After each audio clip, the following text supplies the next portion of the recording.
Today we have come with another important topic of ENT, which is deviated nasal septum. First, you know about the important causes of deviated nasal septum.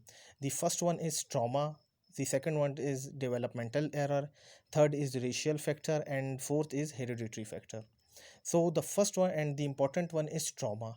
In trauma, you know that the nose is your most prominent bone, so which is affected in accidents. So the nasal septum become deviated in result of any trauma. In developmental error, you know that in most of the time the developmental error are occurred in during the time of delivery, because their nasal septum is depressed in delivery, so they develop the DNS in later life. The other important cause of DNS is racial factor and hereditary factor. In racial factor, you have see that the DNS are more common in European people as compared to African people. In hereditary factor, you have see that in one family that all the members have developed the DNS.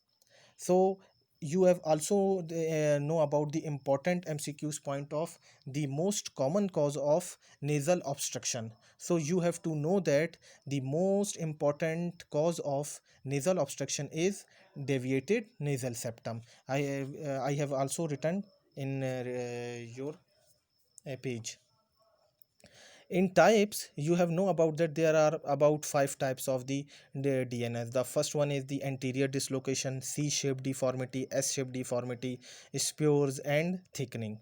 So I have only written the important any MCQs point which I've written in paper.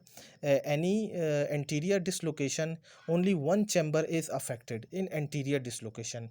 In C-shaped deformity, it is like common in like any deformity occur in nose. In S shape, that bilateral nasal deformity have occurred, not a single. It is involve the both the nostrils of the nose. And in thickening, the thickening is most of the time is due to development of the hematoma.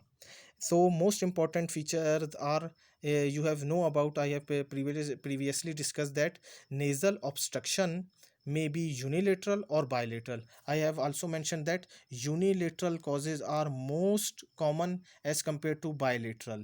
And the second most important clinical feature is headache. In exam point of view, in short essay questions, these two features are come in statement.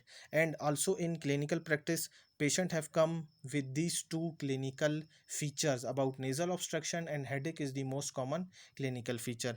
And other features are sinusitis, epistaxis, anosmia and middle ear infection. They have the features which are occur in later diseases, like they are, you have said that it is also occurred in complication form. So these are the most important clinical features of the DNS. In treatment form, there are two procedures we have done in DNS. The first one is the submucous resection operation there, which is called SMR, done in adults, elevation the mucoperichondrial and mucoperiosteal flap. And second one is septoplasty, which is done after the 17 year of age. And septoplasty replace the SMR procedure in DNS treatment. So I have made this lecture in form of short essay type questions and in most of your MCQs point. In your paper, we have I have discussed all these points. You will able to easily solve this topic in your exam.